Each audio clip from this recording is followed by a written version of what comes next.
Hey, good morning, everybody. Now, by now, I think most of you watching this channel will you have heard about Tucker Carlson and how he has been removed, released, fired, let go, whatever you like to call it, from Fox News.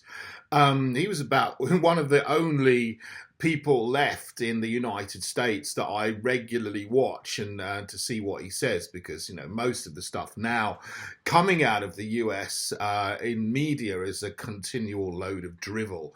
At best, and at worst, it's degenerate and corruptive, and I just don't want to even see it. But yeah, he's obviously a political commentator, and really, I lead the Heritage Party in the UK. Everything that Tucker Carlson says, almost everything, is things that I would completely agree with and we would align with here. Not that many people in the United Kingdom do, because they got the same problem here as in the United States. The establishment parties, whether they're the centre-right in inverted commas or centre-left in inverted commas, are all now far-left cultural Marxists taking our country to economic ruin and cultural destruction as well. And Tucker Carlson was a lone voice, really, in the American mainstream media speaking out against that. He's been on the right side of so many issues that have been thrown up, in the last years, if you like, or the last decade or so. He's on the right side when President Trump was running in 2016 against the flailing banshees of the rest of the mainstream media who didn't want him to be president, and whined and opposed him all the way through his term.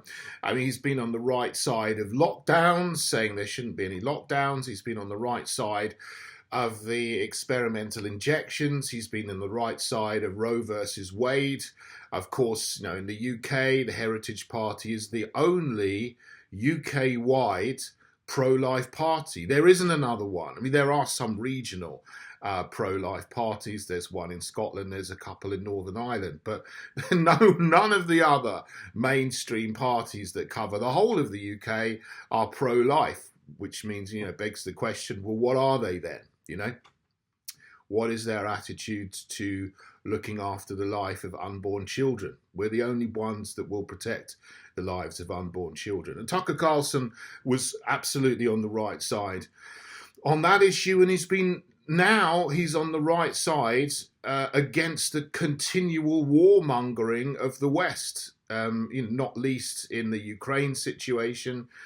He wasn't back in the day, but he said recently he was for the Iraq war 20 years ago, but he now genuinely regrets that, and he's issued a number of times genuine regret for actually towing the line on that, not these fake apologies you get from politicians when they're caught out on something. They don't actually issue a proper apology. They say something, oh, I'm sorry if I made you feel like this because I got caught. What Tucker Carlson said about Iraq was genuine. It now realizes it was completely the wrong thing to do and caused mayhem and murder, essentially death, across Iraq and across the Middle East. And of course, so he's against the escalating the Ukraine conflict as well, which I am. I stand as a lone voice in the UK in the political sphere. There are a couple of other people. Yes, George Galloway is also against the Ukraine conflict, but obviously we're on different ends of the political spectrum on other issues.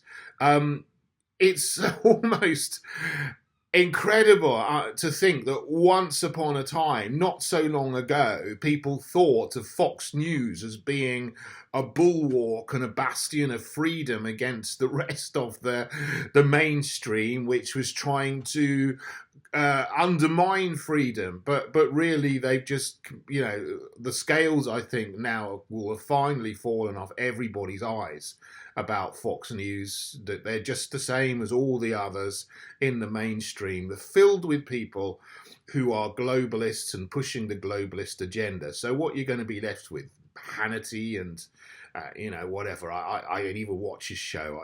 I don't even look.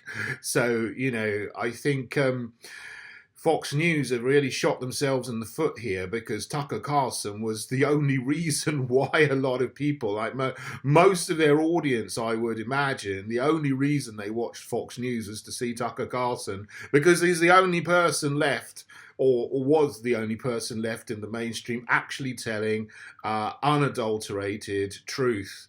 And you can see he's comfortable in himself, because he knows he's speaking what he's speaking. He's genuinely held truth.